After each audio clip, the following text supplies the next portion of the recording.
Today we are going to study a story about the little match girl, written by Hans Christian Andersen. It was snowing and the wind grew cold as darkness fell over the city. It was New Year's Eve. In the gathering gloom, a little girl with bare feet padded through the streets. She had been wearing her mother's slippers when she left home, but they were far too big and she had lost them while hurrying across a busy road.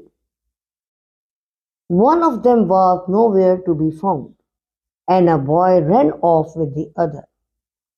So now her bare feet were mottled blue and red with the bitter cold.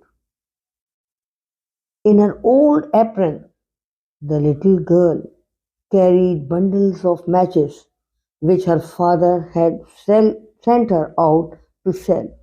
But all day long, nobody had bought a single match from her. Cold and hungry, she made her weary way through the city. Brilliant lights streamed from the windows of big houses. Their blazing fires crackled merrily in the hearth, and the smell of roast goose hung on the air, for it was New Year's Eve. The little girl crouched down in a corner between two houses. She drew her knees up to her chest, but they seemed to make her even colder. She was afraid to go home, for she had sold nothing the whole day. Not a penny had she earned, and her father would surely be angry with her.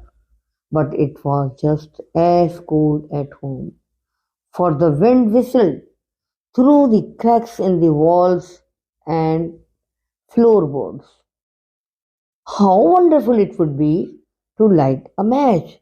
All she had to do was take one out of the bundle, strike it on the wall, and warm her fingers at the flame. She drew a match and struck it. How it sparkled and gleamed! How the flames leaped and the flames danced! It seemed to the little girl as if she were sitting at an enormous iron stove with brass ornaments on it. She stretched out her frozen feet to warm them, and the flame went out. Gone was the wonderful stove, and there she sat in the snow with the burnt out match smoking between her fingers. She struck another. The match flared up, making a new circle of brightness. The light fell on the stone wall, which immediately became as transparent as gauze. She found herself looking into a cozy room where a table stood, spread with a white linen tablecloth and set with silver, while in the middle steamed an enormous roast goose. The goose leaped out of the dish towards her, and the match went out. She saw nothing but the cold, grey wall before her. Once again she struck a match and found herself sitting at the foot of a magnificent Christmas tree. Thousands of tiny candles twinkled on the tips of the green branches, and brilliant paper streamers and tinsel hung down to the floor. The little girl stretched both her hands towards it, and the match went out. The candles seemed to climb higher and higher until she saw that they were the cold, bright stars above her. One of them fell across the wintry sky, drawing a long fairy tale behind it. Someone must be dying, she thought, for her old grandmother, who had always been so kind to her, had said, "Whenever you see a falling star, you know that a soul is on its way to God." She struck another match. It threw a warm circle of light all round her, and within the bright circle stood her grandmother, smiling gently down on her.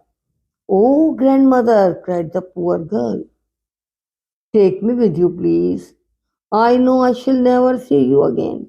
Once the match burns out, you will vanish, just as the warm stove, the roast goose, and the beautiful Christmas tree did." Quickly she struck the remaining matches, one after the other, for she did not want her grandmother to disappear. Never had her grandmother looked so kind. She gathered the little girl into her arms and swept her up to heaven. How bright everything was!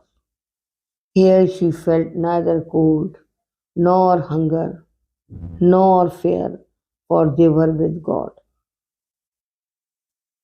Early next day, the people found the little match girl huddled against the wall, the spent matches scattered about her. She was dead, but there was a smile of happiness on her lips. Poor soul! She was trying to warm herself, the people said, but no one guessed what beautiful things the match girl had seen by the light of her matches, nor how happy she was with her grandmother that beautiful New Year's morning.